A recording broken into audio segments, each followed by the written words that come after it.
Hello everyone, welcome to episode 11 of the Made of Things podcast. I am your host, Antonio Maria Correia.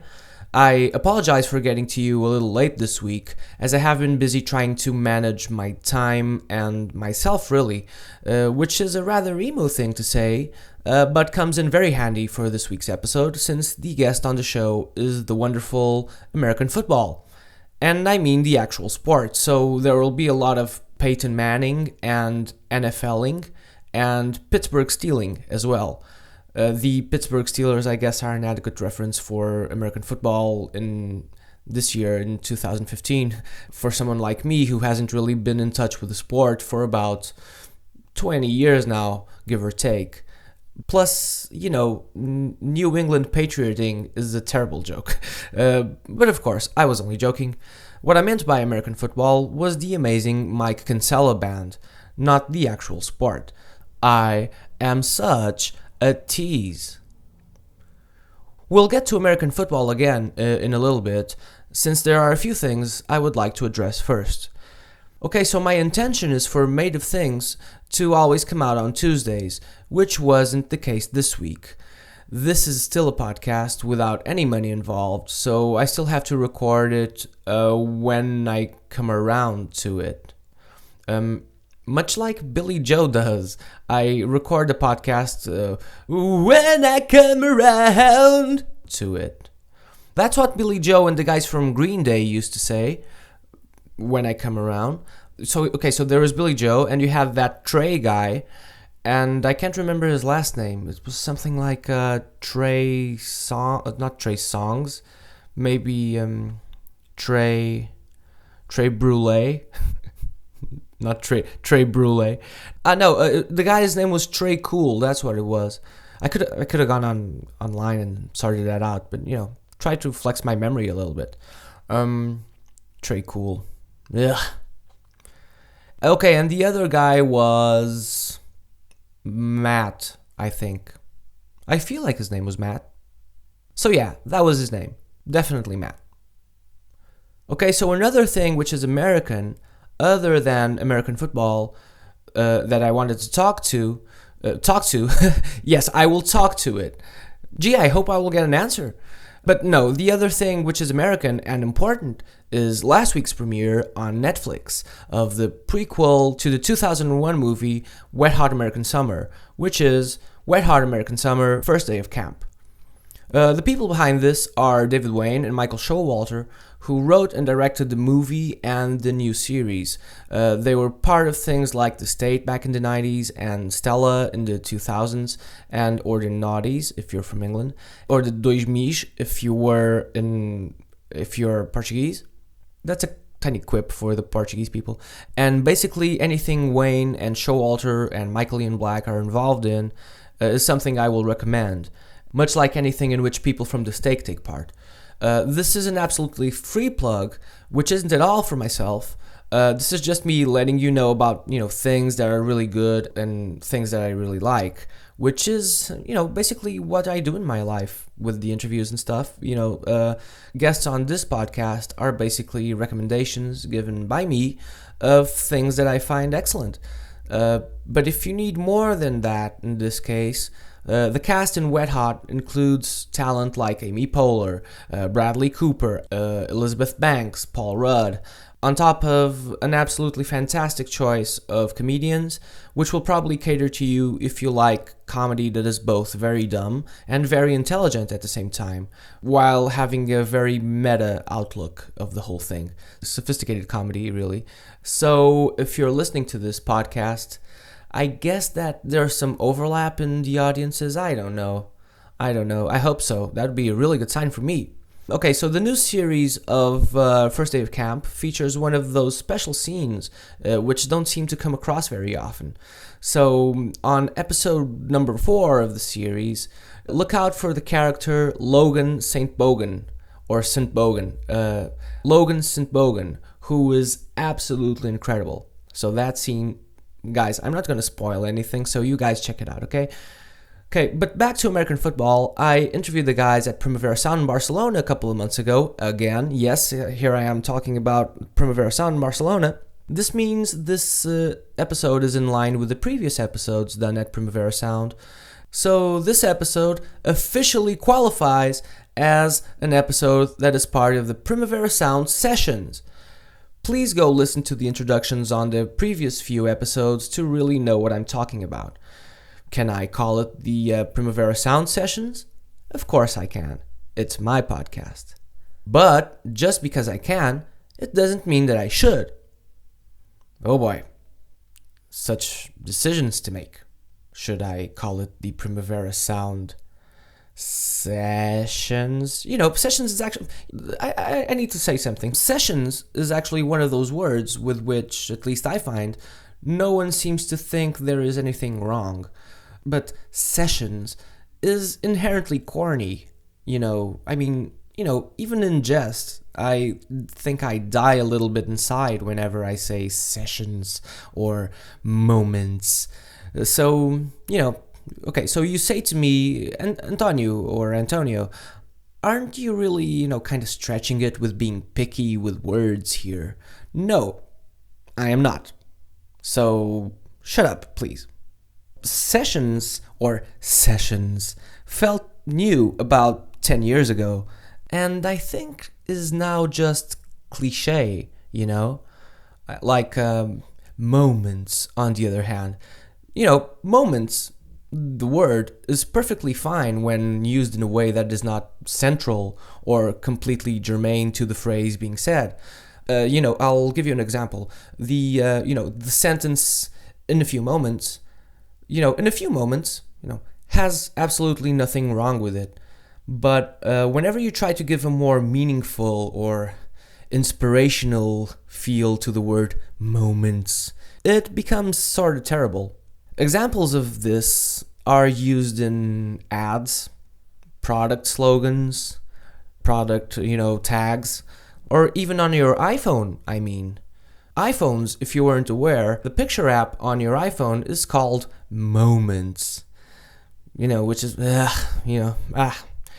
and no, just because it is an Apple product doesn't make the word moments cool at all. Even though the iPhone is gorgeous and Macs are beautiful, so MacBooks and Macs in general. But guys, please try not to use the word moments or sessions in a cool way, because it isn't. It's not cool. Okay? Kind of like Green Day. Trey. Cool. Okay, so enough of that. About American football, our guests this week. They are a band fronted by the great Mike Kinsella, which is sort of a seal of quality on its own, since he fronted other excellent bands such as Captain Jazz and Joan of Arc and Owen, which is basically himself. But, I haven't really gotten into any of those very deeply yet. But I have been a fan of American football for a good few years now. And I started listening to American football around the time I got into lesser-known late 90s emo, which was the case with the band Mineral that I talked about and interviewed a couple of episodes ago. I had Chris Simpson of Mineral on the show. This time I have Mike Kinsella and the guys. So they played Primavera Sound in Barcelona, and again, I have to say, I have to compliment the festival, Primavera Sound in Barcelona, for the excellent taste and for the ability and desire even to get back together bands such as American football. The band only really recorded one album, which is the eponymous album of 1999. So check out American Football of 1999. And it's only one record, so go listen to that. The band lies somewhere between, somewhere in an indie rock territory, which is somewhere between more sophisticated emo and earlier post-rock, like Tortoise. Tortoise is an amazing band too, by the way. Don't miss out on them live if you ever get the chance. One time I was interviewing Sam of the Sea and Cake, and the drummer on the Sea and Cake is John McIntyre, who is the leader of Tortoise and drummer as well. A very nice guy, very intelligent, brilliant, really. An absolutely amazing live drummer. So John McIntyre, guys, check it out.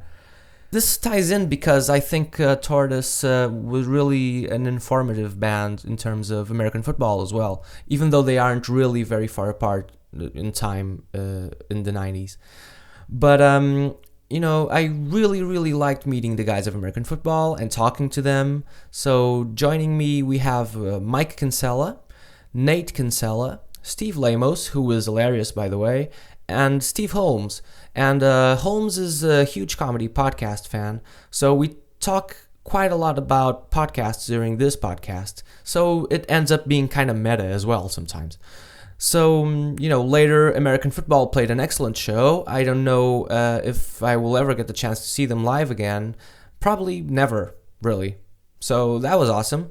And thanks again, Primavera, really. I'm not sucking up to Primavera, it's just something I really, really enjoy. The amount of shows this year, and every year really, that you get to see live and have wanted to catch live forever is astounding, really. Don't forget that if you like the podcast, I would recommend that you put a ring on the podcast. Ask Beyonce. She'll let you know. Also, please subscribe on iTunes and follow on Instagram, like on Facebook, and download on WordPress at Made of Things Pod. I kept it kind of short this time.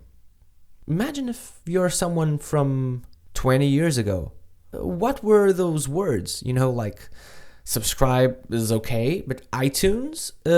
Was it around 20 years ago? I don't think so. Was it? I don't think so. And following on Instagram and like on Facebook. Liking things has been around since the dawn of humankind, really. But Facebook, can you like something on your Facebook, on your school's Facebook? This isn't really a bit. I'm just thinking out loud, really. And downloading 30 years ago, downloading on WordPress. What is this? Are we letting like a huge, heavy anvil drop on presses of newspapers or something on Made of Things Pod? Made of Things Pod always made sense. Since the beginning, really.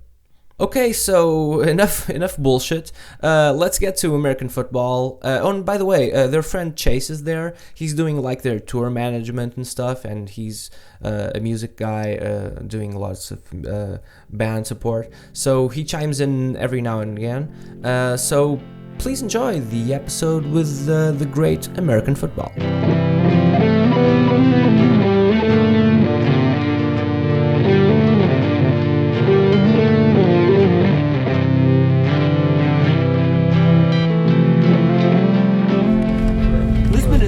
Similar to Barcelona? Kind of, I guess. It's kind of similar, I guess. I don't know. Different language. I think it's first off, there's a very different language because Catalan is like Greek and stuff. Where should I sit? I should sit in the middle. Yeah, in the middle might be best. Okay, so there we go. Okay, but there you go. Okay, cool. Guys, you want to introduce yourselves in terms of because since this is audio, yeah, Nate, if you could.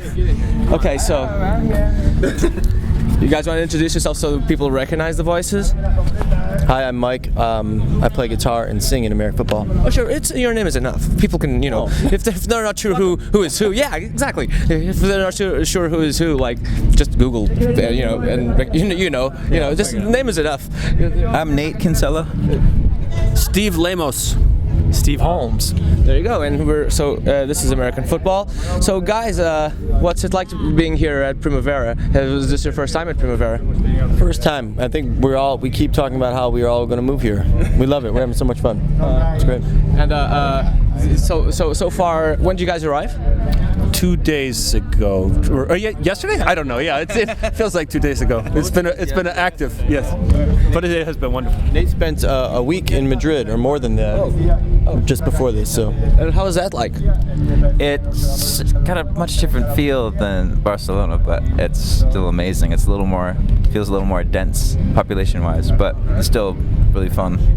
I haven't been to Madrid like in 5 years, but don't you feel that it's a huge city, like very wide, very large? I only stayed like actually in the city center. I was pretty surprised. I was actually thinking that it was kind of manageable on foot, like pretty kind of small. You could walk from. Well, you know, I guess I just only saw a very small part of it apparently. Like these, I have the idea I have is like these wide, very wide avenues, you know, and because it's very imperial, because the kings and queens live over there, and princes and stuff like that, and so it's very like majestic, I think. Whilst Barcelona seems very, you know, more like smaller in terms of, you know, smaller things happening in particular places, I guess. I don't know. Maybe, or maybe more neighborhoods, Barcelona or something, or I don't know. More neighborhoody. Is that a word?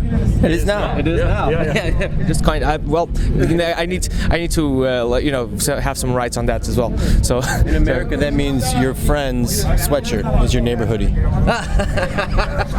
Your neighbor's hoodie. Did you guys bring your neighbor hoodies?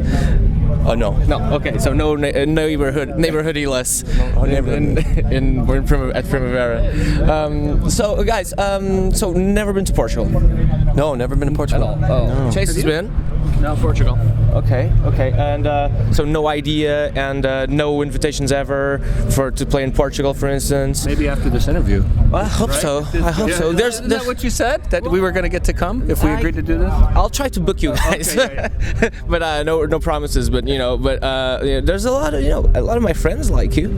So some of them have met you as well. Some people, my friend Diogo, for instance, was in the U.S. and told I was just speaking to him. I'm going to interview American football, and he said like, oh, I talked to a few of them, and they're just totally awesome dudes. So there you go. It travels a lot, so pretty much. But so have you guys? Do you have any idea of what Primavera is like? The festival. This is my 6th year, and I can't stop coming. So it's been wonderful. I mean, we were just talking about how relaxing it's been, and we were all nervous that it would be a frantic trip, and it's been the opposite. Sit on the beach, enjoy. It's been great. I don't know. Ask him.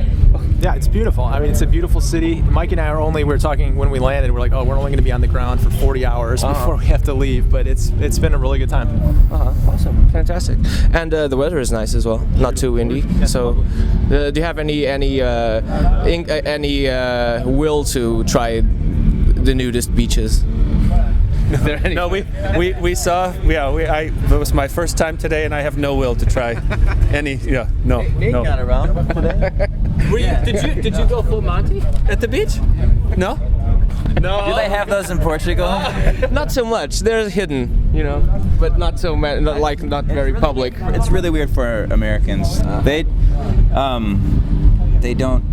It's I don't know what I'm trying to say. You just can't do that there. Not even, yeah. You're arrested? Yeah. It could get you arrested. We're gonna leave it at that. And can drinking on the streets actually get you arrested as well? Because over here it's pretty much what everyone does. Yeah, it depends where. I live in Colorado, and it depends kind of where. There are some places that are a little more lenient than others with that sort of thing. Isn't Colorado like the weed state now? Yes. I look forward to the time when people just chill out and go back to doing what they do. Yeah, that's what we're famous for right now. It's like it attracts the same kind of people I think Amsterdam used to, just kind of crazy party people.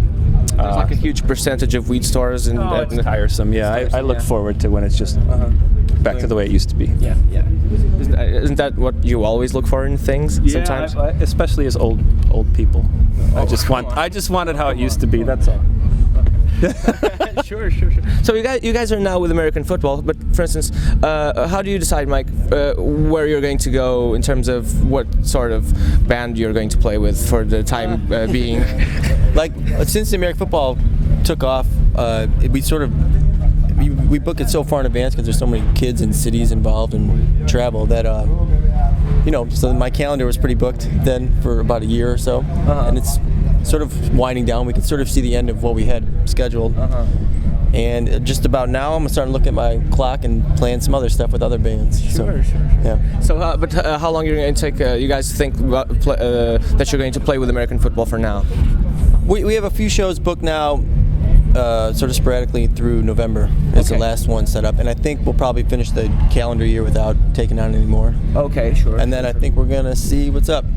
Try to figure out if there's other cities we'd like to play or go to. I was speaking. It's funny because I was yesterday. I was speaking to Chris of Mineral, and he, you're somewhat in the same position. Like there's this demand for something that was written and recorded and released a long time ago, or some time ago. And it's a long time ago. Yeah. Is it for you guys? Does it feel like a long time then? So like a lifetime ago. Like a lifetime ago. Okay. So does it take on like a whole new narrative? I asked him pretty much the same question, but like does material evolve like in terms of perception?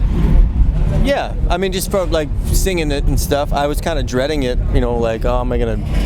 I just thought I'd have to like everyday cringe, and then I found out that it's cringe, okay, like sure, just sure. like. But it's totally fun. It's like looking at an old high school yearbook or something. It's like enjoyable now. I think if we had done it sooner, it'd be like kind of too close, and it would have been a little awkward maybe. But yeah. So it's like and there's lines now that come up that they're referencing new things in my life now. So it's cool. Sure. And is there any like stuff you've done, like for instance, I don't know, Captain Jazz or something that you're not ever going to touch again? Do you feel? This was the one I was never going to touch again, and we're doing it pretty extensively. So yeah, I'm not saying no anymore. I said never for 15 years, and then it came up, and it was just the right time, right whatever, and it worked. Is it okay if I ask why? Or just tired of the material? What I was saying earlier, like it was just sort of, I was like, that it was just a moment that happened, and then it just seemed young. And it's funny, I mean, Cap and Jazz obviously musically is very young and spastic and stuff, but this, like, just the content and stuff just seemed to capture like this sort of youthful sentiment.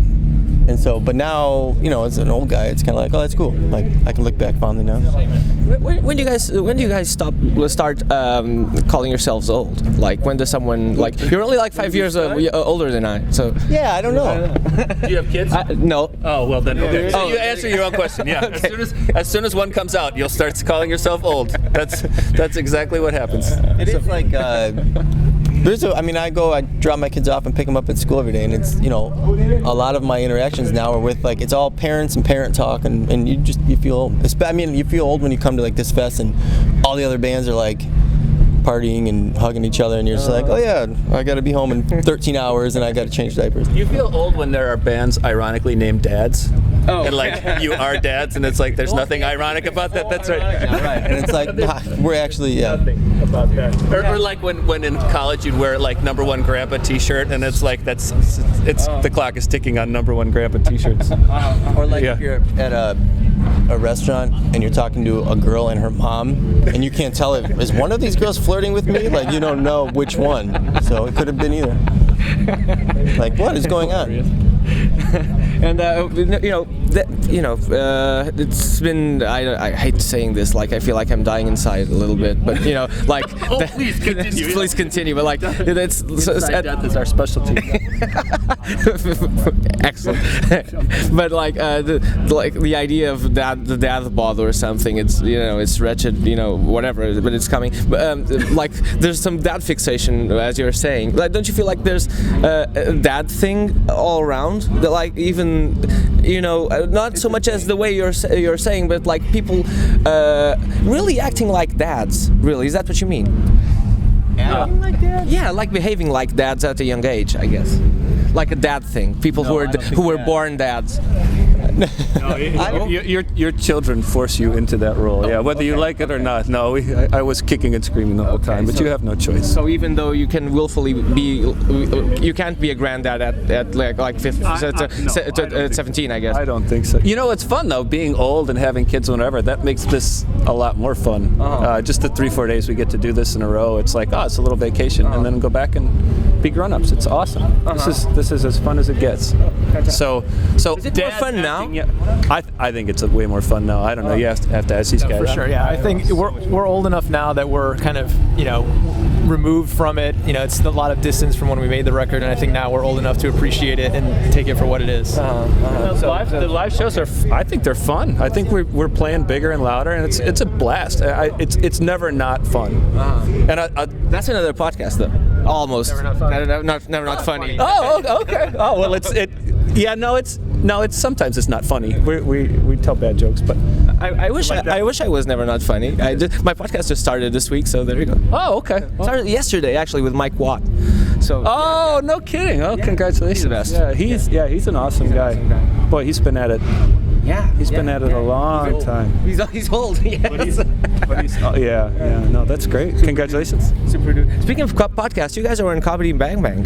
Yes. What was that like? This must be insane. It was surreal. I'm a huge fan of that show and kind of like pushed for it to happen. So awesome. It was very exciting and a surreal experience. You guys actually on the show you explained how you guys met and how it came about. But could you tell me again over here? So yeah, we played at the same place as them, this Webster Hall in New York City. So we were in the big room upstairs and they were in the smaller room below us, and we were doing sound check during their show. So My mighty drum foot ruined their podcast like 3 or 4 times. Like have you heard it? There's like a half hour of them cursing the band and screaming about giants attacking or whatever. And we pretty much fucked up that whole thing. So Wasn't that like on the summer shows? Okay, I haven't bought that. Yeah, okay. October. Oh, Yeah. October. I haven't bought. That's a bonus show. Exactly. I haven't heard that one yet. I haven't bought it. I forgot to buy it actually. I did buy some other ones, some other tour ones, but I forgot that one. Usually their live shows are the best. It's absolutely amazing. So who when we who was finished, on? we Do you remember? Yeah, it was like Todd Glass, Paul F. Tompkins. Okay, doing what? Paul F. Tompkins was doing what's his face? Werner Herzog. Yeah. Okay. It was pretty great. really? So I came back. I caught the last probably 15 minutes of their set, and they made like a few references to the band. I'm cracking up, and Scott Aukerman did an American football rap to close the show. Oh man. And so then I hung around afterwards and went and met them and apologized to Scott, and was like, "Hey, we're coming to LA soon. Can we do the podcast?" And he's like, "Oh, email so and so and figure it out." So good. Was it quick to happen? Like, did it take a long time, or it was just pretty much like 2 weeks later or something? it was like a couple months later. Months. Okay. Well, that was the next set of gigs we had, though, was in LA. Oh, that podcast was really fun. That was a great time. So cool. Yeah. So cool. Have you heard it? Yeah. I heard you guys on it. Yeah. Resurrected John Lennon or whatever. That was my favorite thing in the whole world. So good. I'm a huge fan. So this is my fanboyish thing coming through. But Yeah, I love it too. Yeah, we met the Birthday Boys at that same show, and that guy did the John Lennon. so cool. Oh, Mike Hanford. Yeah. Okay. Hanford. Okay. Cool. Holy, ooh. So he speaks like this. Okay, of course. John Lennon. Yeah. Sure. Another thing. I actually met Paul F. Tompkins. Comedians don't come to Europe that often. I met Paul F. Tompkins 2 years ago at the Soho Theatre. I went specifically to watch him in London, and the show was amazing. And afterwards, I went with some friends. We all came to just watch his show, and he ended up speaking to us for 3 hours. Oh, no kidding. Bought us drinks and was the nicest guy ever. It's so awesome. This is pretty much off the record. We're just chatting, but he comes across as a nice guy. Yeah, for sure. Very, very extremely nice guy. But I wanted to ask you something, you guys, because for instance, American football. Your music seems very homebound, I guess. Is that correct? And the correct assumption? I don't think on purpose, but maybe. Yeah, I mean that's sort of what I was saying earlier. Like I think it just, for whatever reason, it really like captures that moment where we were. We were at school together. We were young. We were, finishing school, moving on, and yeah, I think it's definitely sort of trapped in Champaign-Urbana. For instance, usually isn't baseball supposed to be the sport that's very, just feels like home, or does American football also What do you call baseball in Europe? Baseball. Yeah, see, there you go. American baseball. What does that mean? So you don't have a soccer equivalent. I don't think so. No. European soccer. So So you can't go. Yeah, if you guys were named soccer, I guess when you came to Europe, you had to be called football. Right. I guess. Right. We were anticipating the overwhelming support in Europe, and we clearly calculated that name on the basis of we had so much foresight. Yes, exactly. It's exactly the plan, was to never play again for 15 years and then name it such that the Europeans will dig it. Yeah, sure. See, it's one criteria. That's right. That's it. So there you go. Young people pay attention. There you go. They do. No, okay. They do. It's true. Yeah,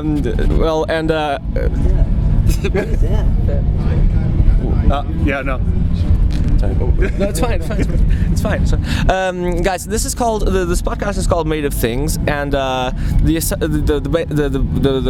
idea is that I believe that when you dedicate yourself to art for life, there must have been something which happened to you, or you heard, or listened to, or watched that made you think I'm going to have to do this for the rest of my life. You know, even though it takes a lot of effort and it's sometimes painful physically and emotionally.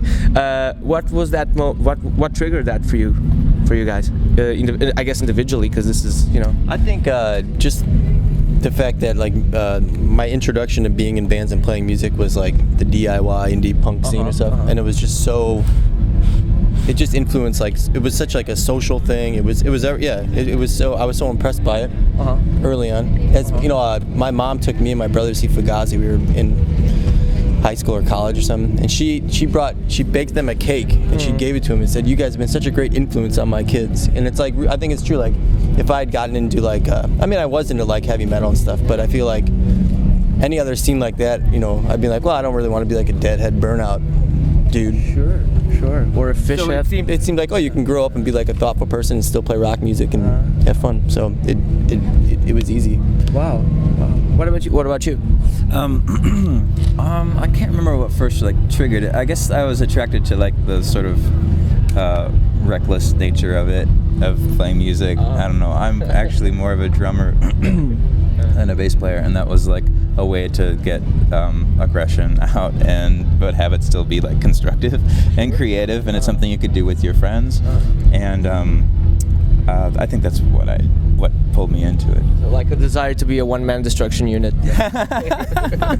Yeah, but have it not be seen as something that's crazy to do. You know, it's socially acceptable. It's totally acceptable to play drums and write songs with your friends. It's like, oh yeah, you should do that. Everyone else was just sitting around playing video games and stuff. It seemed like a waste of time. So. Okay. Might as well make something. Yeah, be constructive, right. Cool. What about you? I've been playing music since my parents put a violin in my hand at 4. Okay. And so you don't have any choice when you're that little. You just do. And so here, almost 40 years later, here we are. But you could have quit, though.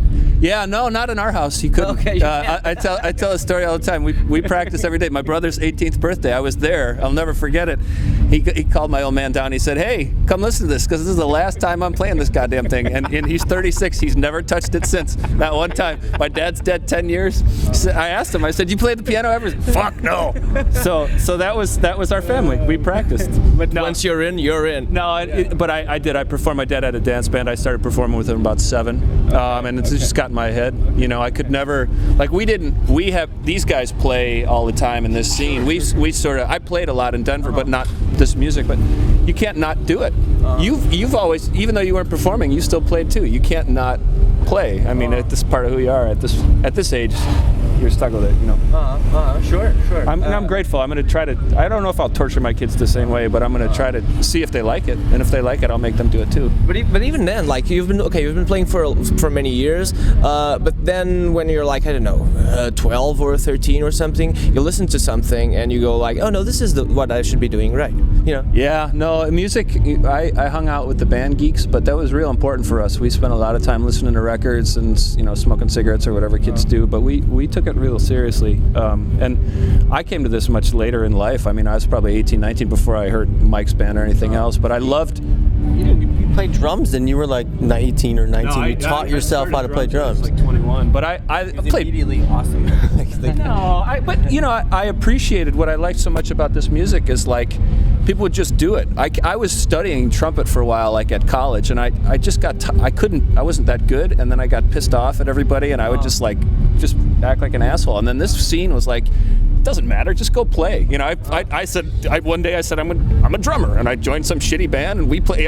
Boom, we had a gig 2 days later or whatever. It's weird. Like sometimes, like musicians have some people just have been playing an instrument for a while, and they'll all of a sudden just want to shift the instrument, and they're really good at it. That sometimes happens, doesn't it? It's really odd. You jump around a lot too. I can like fake it on a bunch of instruments.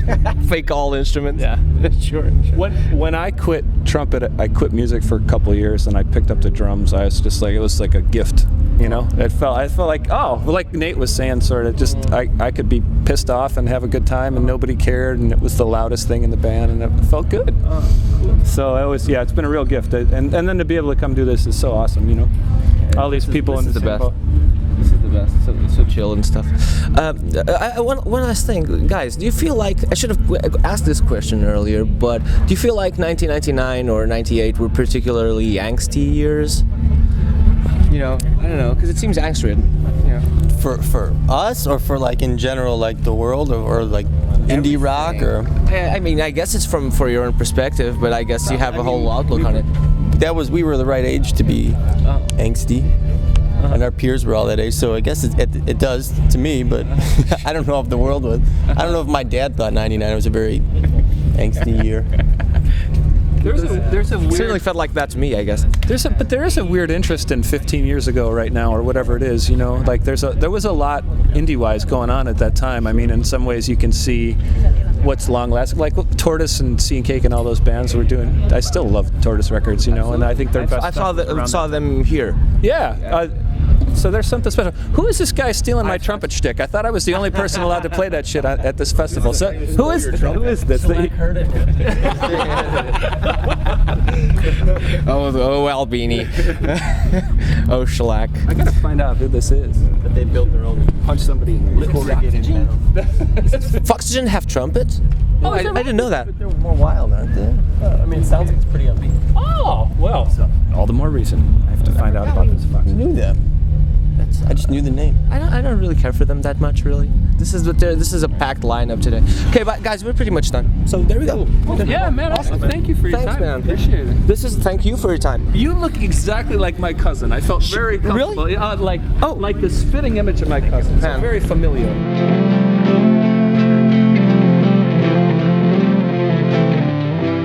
Guys, that was great, wasn't it? I really, really enjoyed that. Please go follow Made of Things Pod on all the social media. Please don't work with us, but network all you want. Come back next week as we will have another guest who performed in Barcelona at Primavera Sound. Surprise, surprise. So, see you next week. Bye!